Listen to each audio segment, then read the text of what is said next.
Hello welcome back dear students. आज की class के अंदर हम पैसिव वॉइस के टॉपिक को करेंगे। अब पैसिव वॉइस का जो टॉपिक है वो इंग्लिश ग्रामर में इजी टॉपिक माना जाता है, क्योंकि अगर आपको टेंस आते हैं ना तो पैसिव वॉइस सीखने में ज़्यादा जोर नहीं आता है। उसके अंदर एक दो चीज़ें अगर बारीकी से आपने सीख ली तो पैसिव वॉइस बनाना बिल्कुल आसान हो जाता है। अब एग्जाम के अंदर हमें एक्टिव वॉइस का जो सेंटेंस है उसको या तो पैसिव वॉइस में चेंज करना होता है या फिर उसमें पैसिव वॉइस की कोई फॉर्म ऑफ वर्ब भरनी होती है। अब इस क्लास के अंदर हम ये सीखेंगे कि एक्टिव वॉइस से पैसिव वॉइस में एक सेंटेंस को कैसे चेंज किया जाता है और उनमें किन किन चीज़ों का ध्यान रखना पड़ता है। एक दो चीज़ें हैं जिनका ध्यान रखना पड़ता है, उन चीज़ों को हम एग्जाम्पल्स के थ्रू डिटेल के अंदर समझेंगे। अब इस क्लास को अगर लास्ट तक देखते हो तो पैसिव वॉइस से रिलेटेड जितने भी आपके जो बेसिक्स हैं वो बिल्कुल क्लियर हो जाएंगे। ठीक है, चलिए इस क्लास को स्टार्ट करते हैं और ये देखते हैं। सबसे पहले ये देखते हैं कि एक्टिव वॉइस और पैसिव वॉइस के अंदर क्या डिफरेंस होता है। ठीक है, अब देखिए एक सेंटेंस होता है वो सब्जेक्ट से, वर्ब से और ऑब्जेक्ट से मिलकर बना होता है। सब्जेक्ट, वर्ब और ऑब्जेक्ट है, ये एक जो बेसिक स्ट्रक्चर है एक सेंटेंस का वो रहता है। ठीक है, वो चाहे एक्टिव हो चाहे पैसिव हो, सेंटेंस का स्ट्रक्चर सेम ही रहेगा। सब्जेक्ट होगा, वर्ब होगी और ऑब्जेक्ट होगा। अब इस सेंटेंस को हम दो तरीके से लिख सकते हैं, एक तो एक्टिव वॉइस में और एक पैसिव वॉइस में। ठीक है, मीनिंग दोनों का सेम ही रहता है। ठीक है, एक ही चीज को हम दो तरीके से कह सकते हैं, एक तो एक्टिव वॉइस के अंदर और एक पैसिव वॉइस के अंदर। दो सेंटेंसेस के अंदर एक ही चीज को हम कह सकते हैं। ठीक है, अब ये एक्टिव वॉइस और पैसिव वॉइस को अलग अलग हमें यूज क्यों करना पड़ता है? क्यों ना हम सारी चीजें एक्टिव वॉइस के अंदर ही बोल दें, पैसिव वॉइस बोलने की जरूरत ही ना पड़े। ठीक है, तो इसमें डिफरेंस क्या है, हमें पैसिव वॉइस और एक्टिव वॉइस में अलग अलग क्यों बोलना पड़ता है? अब देखिए एक्टिव वॉइस के अंदर जो डूअर है, जो काम को परफॉर्म करने वाला है, जो एक्शन को करने वाला है, डूअर है, उसको हम सब्जेक्ट के रूप में रखते हैं। ठीक है, उसको हम एक्टिव वॉइस बोल देते हैं।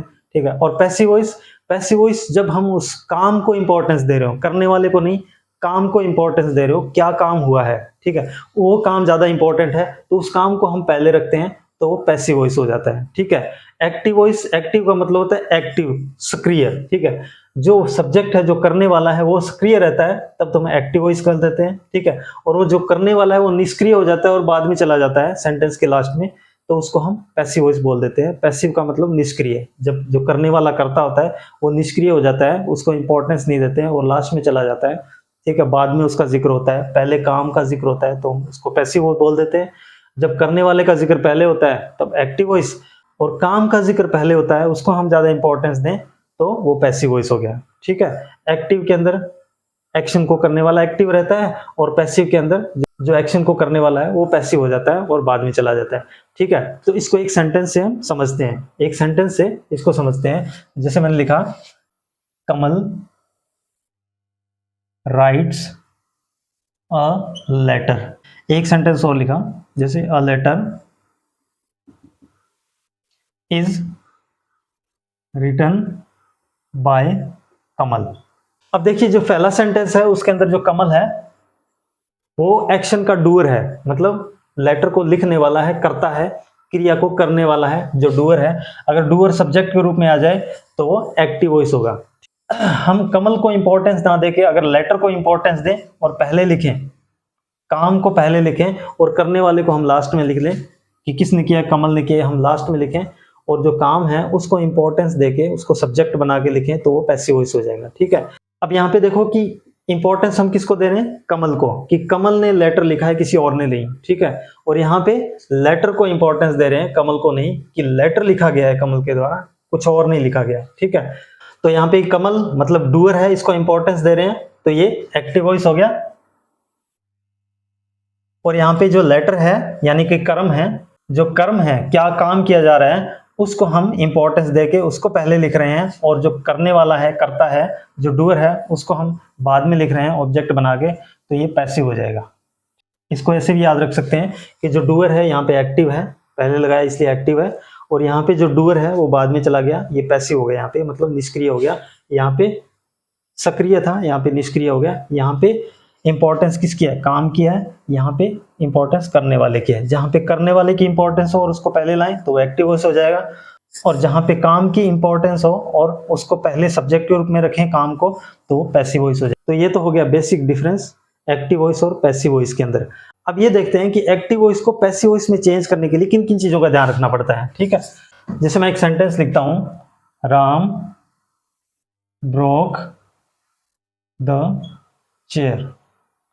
ठीक है, हमें एक्टिव वॉइस को पैसिव वॉइस में चेंज करने के लिए तीन चीजों की जरूरत पड़ेगी, एक तो सब्जेक्ट की, वर्ब की और ऑब्जेक्ट की। ठीक है, तो सबसे पहले हम ये देखेंगे एक्टिव वॉइस के अंदर कि सब्जेक्ट कौन सा है, वर्ब कौन सी है और ऑब्जेक्ट कौन सा है। सबसे पहले ये आइडेंटिफाई करना पड़ेगा। तो सब्जेक्ट राम, ये ब्रोक जो है वो वर्ब है और द चेयर है ये ऑब्जेक्ट है। ये सब्जेक्ट, ये वर्ब और ये ऑब्जेक्ट। अब इस सेंटेंस को पैसिव में बनाएंगे तो इस ऑब्जेक्ट को हमें सब्जेक्ट बना के लिखना पड़ेगा। ठीक है, ये जो ऑब्जेक्ट है ये सब्जेक्ट बन जाएगा द चेयर, क्योंकि हम चेयर को इंपॉर्टेंस दे रहे हैं। यहाँ पे किसको दे रहे हैं, चेयर सब्जेक्ट बन गया है, चेयर को हम यहाँ पे इंपॉर्टेंस दे रहे हैं। ये तो होगी पहली चीज। ठीक है, ऑब्जेक्ट को हमने यहाँ सब्जेक्ट बना लिया और ये सब्जेक्ट है, यहाँ पे ये ऑब्जेक्ट बन जाएगा। अब दूसरी चीज देखो, ऑलवेज यूज हेल्पिंग वर्ब। अब हेल्पिंग वर्ब कौन सी होगी, बी की फॉर्म होगी। हेल्पिंग वर्ब हमेशा बी की फॉर्म होती है। अब देखो बी की फॉर्म कौन कौन सी होगी, बी वाली फॉर्म होती है, जैसे इज हो गया, am, are, was, were, be, been और बीइंग। ठीक है, ये सारी की सारी क्या है, ये बी की फॉर्म है। अब ये तो होगी बी की फॉर्म। ठीक है, अब यहां कौन सी यूज करेंगे इनमें से, ये हमें इससे पता चलेगा। इस सेंटेंस को पढ़ के देखो, अगर ये सेंटेंस प्रेजेंट का है तो यहाँ पे इज, एम, आर लगेगा। ठीक है, इज, एम या फिर आर में से कोई एक लगेगा। अगर ये पास्ट का है तो वॉज या फिर वर लगेगा। ठीक है, तो ये पास्ट का टेंस है क्योंकि ये वर्ब की सेकंड फॉर्म है। ठीक है, ये जो वर्ब की सेकंड फॉर्म है, इसका मतलब ये पास्ट टेंस है, पास्ट सिंपल टेंस है।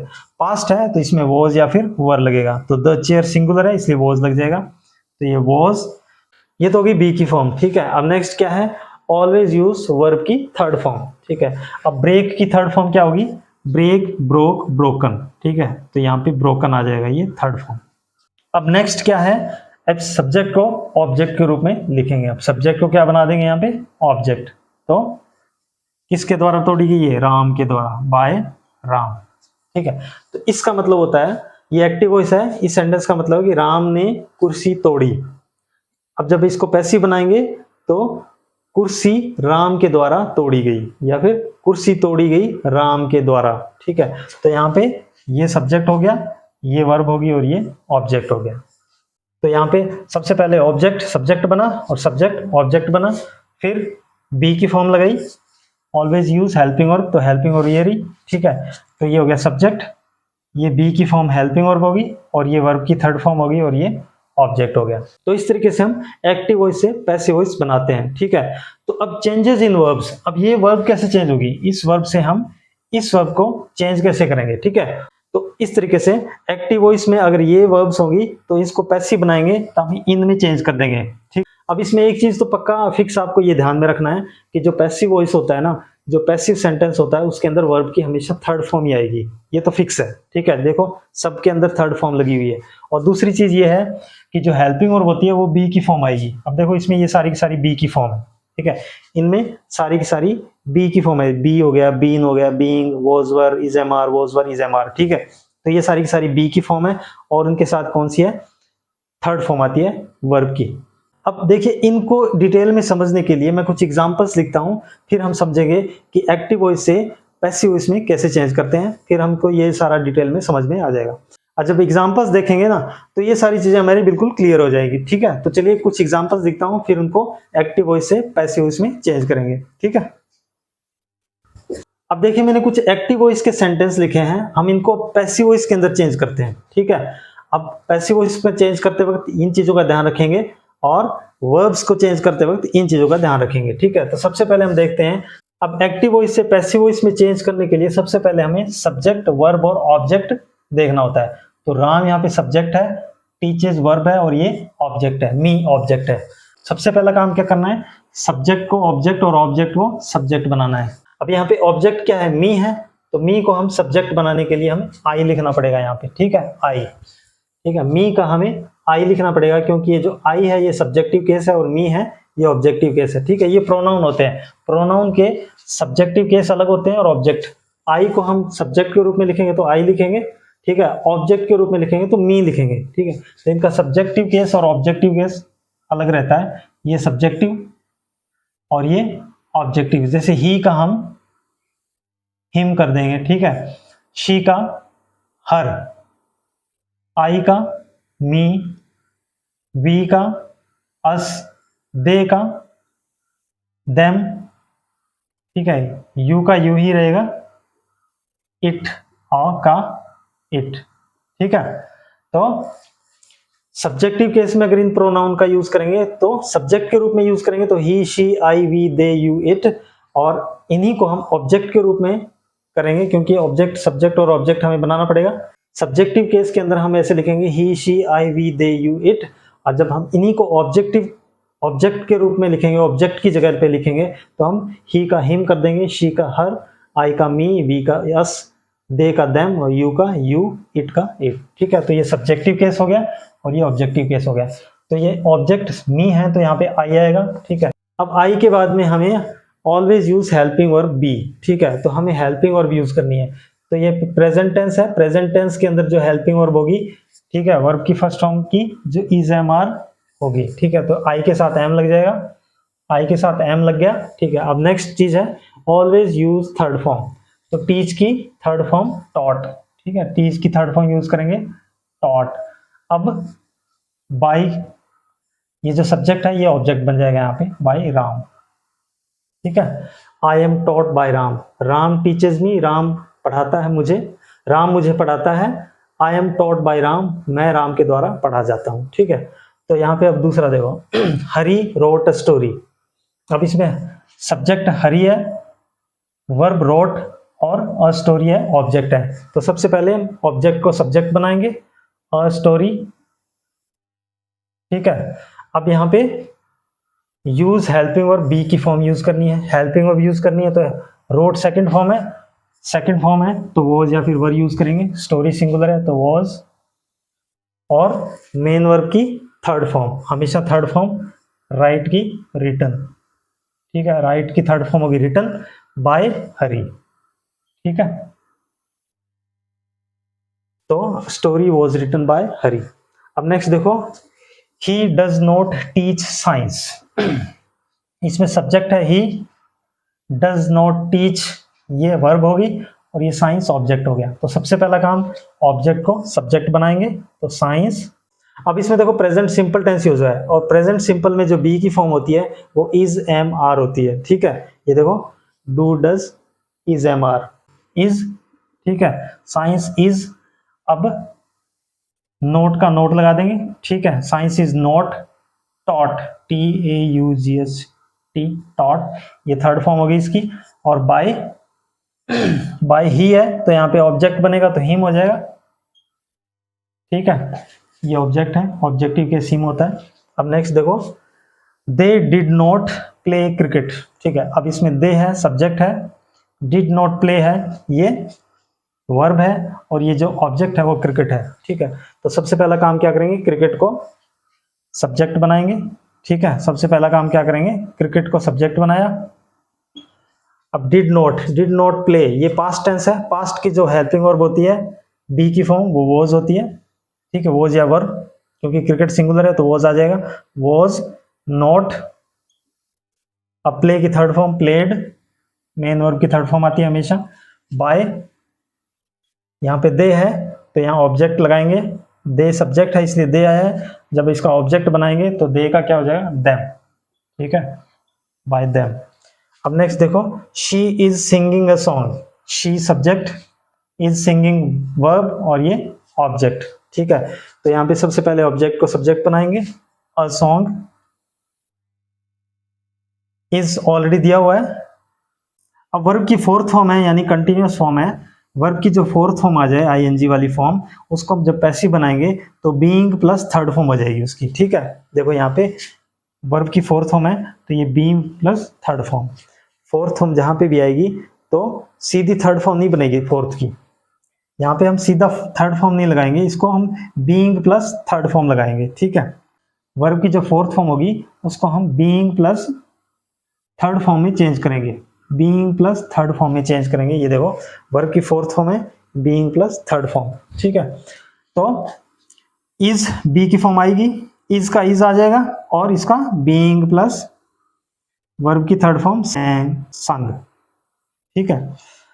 A song is being sung by, किसके द्वारा, शी तो सब्जेक्टिव है, इसका ऑब्जेक्टिव केस हर होगा, तो बाय हर, ठीक है। तो a song is being sung by हर, ठीक है। इज सिंगिंग का इज बीइंग संग हो जाएगा। अब नेक्स्ट देखो, they have finished the project. अब इसमें देखो सब्जेक्ट दे है फिनिश्ड वर्ब होगी, और ये प्रोजेक्ट ऑब्जेक्ट हो गया। प्रोजेक्ट को हम सब्जेक्ट बना देंगे, क्योंकि ऑब्जेक्ट को सब्जेक्ट बनाएंगे, द प्रोजेक्ट। अब यहाँ पे एक चीज ध्यान रखना, जब भी हैव आ जाए, हैव प्लस थर्ड फॉर्म आ जाए, तो हैव हैज हैड के साथ बीन लग जाएगा, ठीक है। हैव की फॉर्म के साथ पैसिव में बीन लग जाएगा, और बाकी थर्ड फॉर्म आ जाएगी। अब यहाँ पे देखो हैव है ना, तो ये हैव का हैव बीन हो गया, यहाँ पे हैव है, इसका हैव बीन आ गया, और थर्ड फॉर्म की थर्ड फॉर्म यहाँ पे आएगी, ठीक है। तो यहाँ पे जो हैव है इसको प्रोजेक्ट के हिसाब से हैज कर देंगे, क्योंकि ये सिंगुलर है, तो हैव का हैज हो जाएगा। और बीन, क्योंकि हैव की फॉर्म के साथ बीन आता ही आता है, और वर्ब की हमेशा थर्ड फॉर्म यूज करनी है, तो फिनिश्ड का फिनिश्ड, और बाय दे का हो जाएगा देम। अब इन सेंटेंसेस के थ्रू हमने ये एक्टिव वॉइस से पैसिव वॉइस में हम वर्ब्स को कैसे चेंज करेंगे वो देख लिया है। अब लास्ट में ये मॉडल वर्ब बची है, ठीक है। अब सेंटेंस के अंदर, एक्टिव सेंटेंस के अंदर जब मॉडल वर्ब आ जाए, तो हम उसको पैसिव में चेंज कैसे करेंगे, वो एक दो सेंटेंसेस से और देख लेते हैं।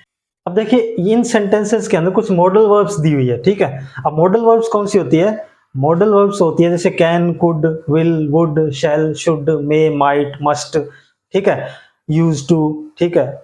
अब ये सारी मॉडल वर्ब्स होती हैं, ठीक है। अब जब ये मॉडल वर्ब्स एक्टिव वॉइस के अंदर आती है ना, तो मॉडल वर्ब के साथ वर्ब की फर्स्ट फॉर्म लगती है, ठीक है।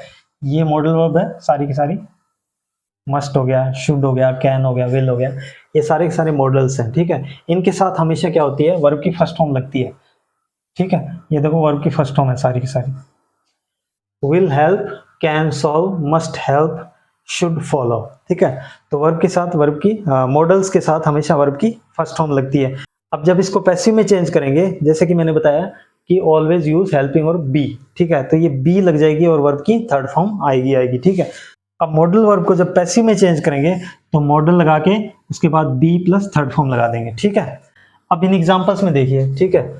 तो जैसे कि मैंने बताया कि ये सब्जेक्ट है और ये ऑब्जेक्ट है। अब ऑब्जेक्ट को सब्जेक्ट बनाएंगे, हर का जो सब्जेक्टिव केस है शी हो गया, तो शी। अब हेल्पिंग और विल, ये मॉडल वर्ब है, ठीक है।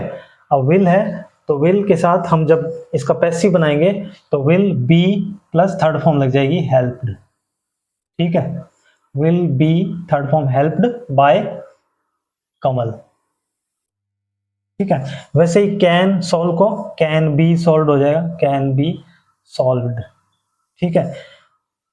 मॉडल वर्ब, वर्ब की first form, model verb be third form, ठीक है। वैसे ही मस्ट हेल्प का मस्ट बी हेल्प्ड, ठीक है। वैसे ही शुड फॉलो का शुड बी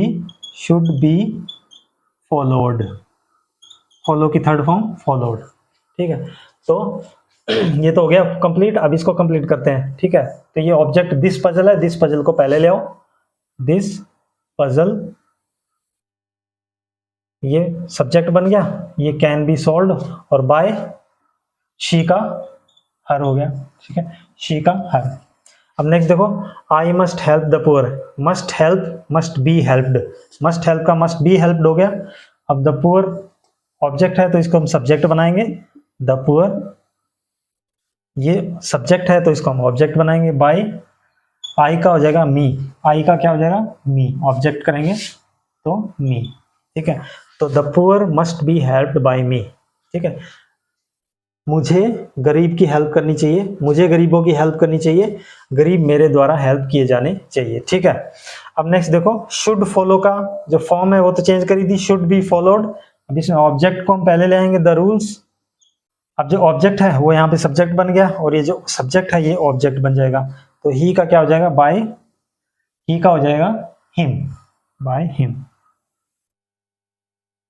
ठीक है। तो इस तरीके से हमने क्या देखा है, एक्टिव वॉइस में क्या होता है, मॉडल वर्ब के साथ फर्स्ट फॉर्म लगती है। अब जब इसका चेंज करेंगे पैसिव में, तो modal verb be plus third form, ठीक है। Modal first form, modal be third form, modal first form, modal be third form, modal first form, modal be third form.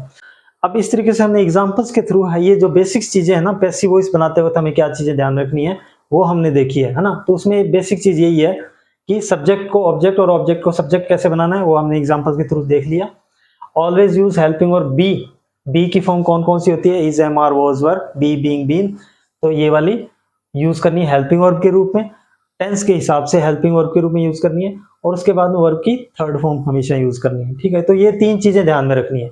अब वर्ब का चेंज कैसे करना है, हमेशा थर्ड फॉर्म तो use करनी है। इसके अलावा प्रेजेंट है तो इज, एम, आर, पास्ट है तो वॉज, वर, ठीक है। अगर हैव आ गया तो हैव बीन हो जाएगा, फोर्थ फॉर्म आ गई तो बीइंग प्लस थर्ड फॉर्म हो जाएगी। ठीक है, अगर मॉडल वर्ब आ गई और फर्स्ट फॉर्म आ गई तो मॉडल बी थर्ड फॉर्म हो जाएगी। ठीक, ये तो हो गया basics of the passive voice. ठीक है, अगर इनको अपन ने ध्यान से बारीकी से समझ लिया और सीख लिया तो आगे जो एडवांस लेवल का जो पैसिव वॉइस के जो सेंटेंसेस रहते हैं उनको समझने में कोई दिक्कत नहीं आएगी, क्योंकि बेसिक चीज वही होती है कि helping verb plus third form.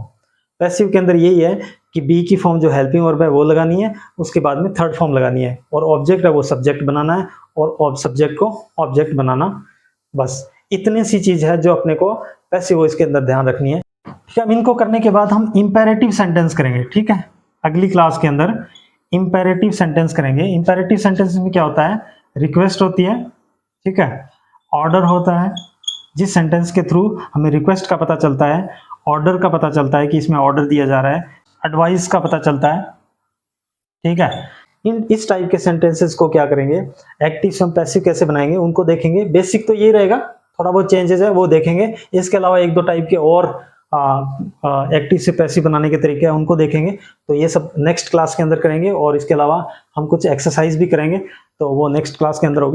तो इस तरीके से हमने आज की क्लास के अंदर पैसिव वॉइस के जो बेसिक्स है वो सारे के सारे क्लियर कर लिए हैं। ठीक है, तो उम्मीद करता हूं कि आपको इस क्लास के अंदर जो पढ़ाया गया है वो सारा समझ में आ गया होगा।